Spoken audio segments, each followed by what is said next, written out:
धन्यवाद जो हम जैसे युवा को आप बोलने का मौका दिए। आईपा आईपा का मतलब all India progressive politics association. जनता के उन मुद्दों को दिखाया जाता है जो जाति धर्म से उठकर देश और प्रदेश को आगे बढ़ाया जाए। वहीं जनता के लिए एक मंच उपलब्ध कराया जाता है जिससे अपनी बात जनता तक पहुंचा सके। विकास के मुद्दों को प्राथमिकता से दिखाया जाता है जिससे देश और प्रदेश आगे बढ़े। आज हमारे साथ रजनीश चौधरी जी हैं, बस्ती जिले के जिला पंचायत सदस्य हैं। आइए हम उनसे बात करते हैं। जी, आपका आईपा में स्वागत है। धन्यवाद जो हम जैसे युवा को आप बोलने का मौका दिए। धन्यवाद। क्या सरकार की योजनाएं जो हैं वो धरातल तक पहुंची हैं? आप एक जनप्रतिनिधि हैं। आप ये मान लीजिए हमारे यहाँ सबसे बड़ा मुद्दा जो है वो किसानों का है।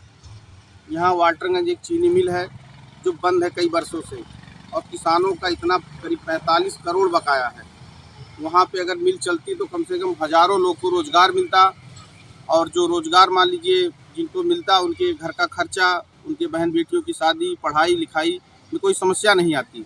तो एक तो उनके साथ समस्या हो गई, और दूसरी किसान जो गन्ना बेचते हैं वो गन्ना बोना बंद कर दिए हैं, तो जिससे काफ़ी दिक्कत आ रही है उनको जीवन यापन करने में। ना उनके बहन बेटियों की शादी हो पा रही है, मतलब तमाम दिक्कतें आ रही हैं घर का खर्चा चलाने में। सरकार लगभग वाल्टरगंज चीनी मिल पर 45 करोड़ रुपए लगभग बाकी है, तो क्या भुगतान नहीं कराई? भुगतान कई बरस हो गया, ये तमाम किसान हमारे साथ हैं, मतलब पेमेंट ही नहीं हो रहा है। जो इस समय अगर हम जो गन्ना बेच रहे हैं मान लीजिए रुधौली मुंडेरवा, समय से भुगतान नहीं हो पा रहा है। पुराना बकाया तो हमारा कई बरसों से पड़ा है, वो मिल नहीं पा रहा है।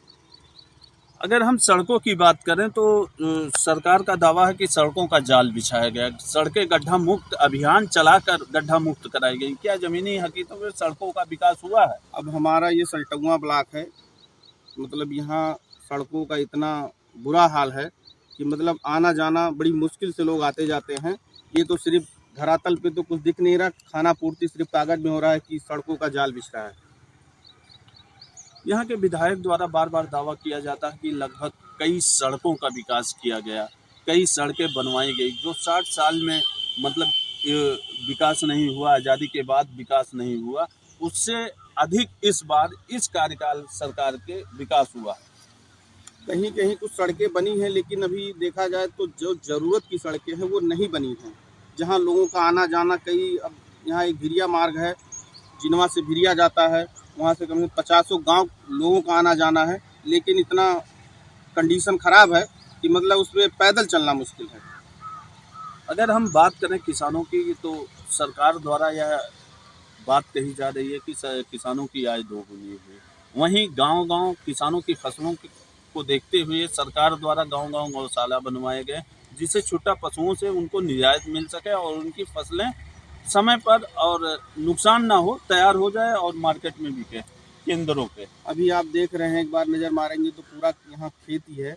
यहाँ कम से कम 20-25 सांड हमेशा घूमते रहते हैं। अभी तो सुबह का टाइम में नहीं दिखाई दे रहे हैं, लेकिन ये मान लीजिए कि अगर बड़े मुश्किल से फसल हो भी जाता है तो जब बेचने की बारी आती है तो टोकन कटवाने के बाद में बिचौलिया उसमें, मतलब बिचौलियों का सहारा लेना पड़ता है। डायरेक्ट हम बेच नहीं पाते हैं। पता चलता है 19 साढ़े 1900 का रेट है तो हमें 1700-1600 में बेचना पड़ता है, बड़ी मुश्किल से। लेकिन सरकार का दावा है कि सीधे किसानों के एक खाते में पैसा जा रहा है और बिचौलिया अब किसानों को कोई दिक्कत नहीं है, सीधे उनके धान गेहूं क्रय केंद्रों पे बिक रहे हैं। बीच में ही उनका सेटलमेंट है। जैसे 1960 रुपये का मान लीजिए रेट है, तो पहले वो तय कर लेते हैं कि भैया अगर हम लेंगे तो 1800 में लेंगे, 1700 में लेंगे, तब जाके वो पैसा उतना काट के ही एडजस्ट करते हैं वो। अगर हम बात करें शिक्षा की तो इस क्षेत्र में स्कूलों और विद्यालयों का विकास हुआ है जिससे बच्चों को पढ़ाई सही ढंग से हो पाए। सरकार का दावा है शिक्षा व्यवस्था बहुत सुधारी गई है। अभी तो आप देख रहे हैं कि 2 साल से विद्यालय तो बहुत, तो कभी 1 महीना चलता है फिर बंद हो जाता है, और इस क्षेत्र में थोड़ा सा कॉलेज का अभाव है जिसकी वजह से थोड़ा सा दिक्कत आती है, लोगों को भागना पड़ता है बस्ती शहर की तरफ। तो शिक्षा भी कोई इनका मतलब बहुत वो है नहीं। अगर हम रोजगार की बात करें तो सरकार का दावा है युवाओं को रोजगार मिला है। इस सरकार में काफ़ी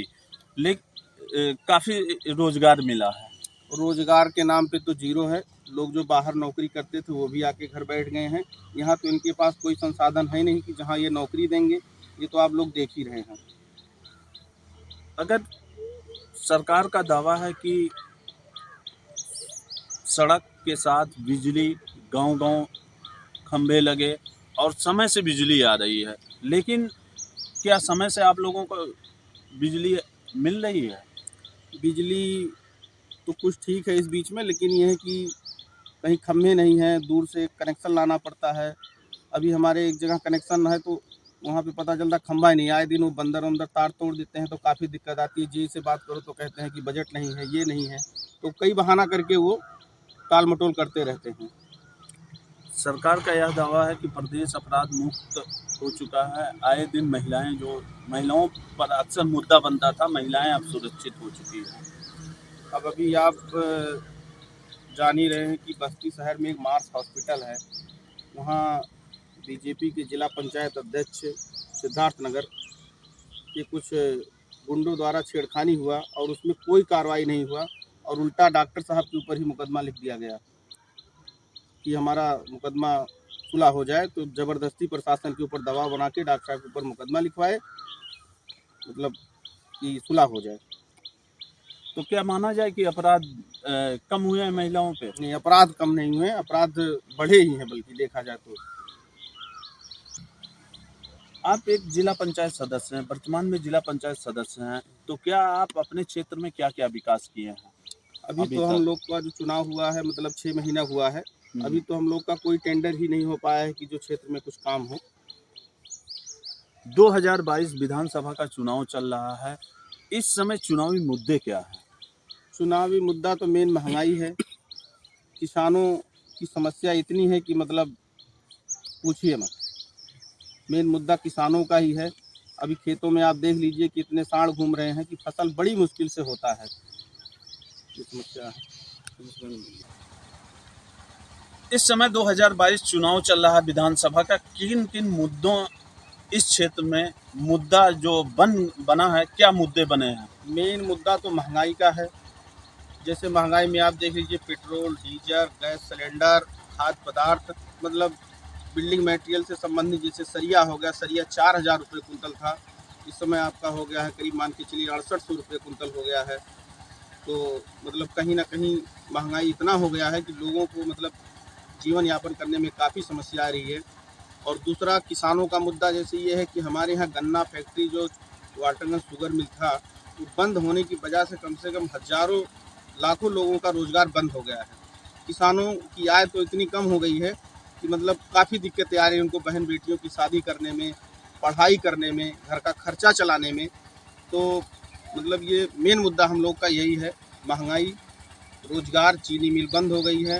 किसानों का जो फसल है उसको पैदावार करने के बाद में पता चलता है कि वो सही दाम पे बिक नहीं पाता है।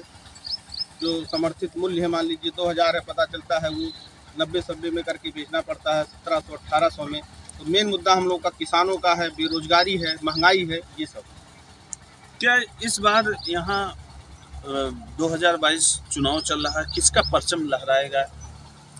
देखिए, महंगाई ये सरकार रोक नहीं पाई है, तो लोगों का समाजवादी के प्रति लोगों का झुकाव है कि एक बार इनको भी मौका दिया जाए, क्योंकि इनकी जो कुछ संकल्प पत्र की जो योजनाएं हैं, जैसे 18,000 रुपये वृद्धा पेंशन है साल का, केजी से लेकर पीजी तक शिक्षा मुफ्त है और बिजली 300 यूनिट फ्री है। किसानों का जो सिंचाई का है, मान लीजिए उसका बिजली फ्री है। तो इन सब मुद्दों पे लोग समाजवादी पार्टी के प्रति इनका झुकाव है। 2022 चुनाव चल रहा है, इस समय सभी राजनीतिक दल जाति धर्म पर वोट मांग रहे हैं। जाति धर्म पे तो वोट नहीं मिलता है। यहाँ हम लोगों का मेन मुद्दा महंगाई, बेरोजगारी, किसानों की समस्या, शिक्षा, इन सब मुद्दों पे हम लोग वोट करेंगे। रजनीश चौधरी जी जिला पंचायत सदस्य थे और उन्होंने बताया कि समाजवादी सरकार में जो विकास हुए हैं वही विकास हुआ है, इस सरकार में कोई विकास नहीं हुआ है। आगे आप लोग आईपा को देखते रहिए। नमस्कार, अमृतलाल बस्ती।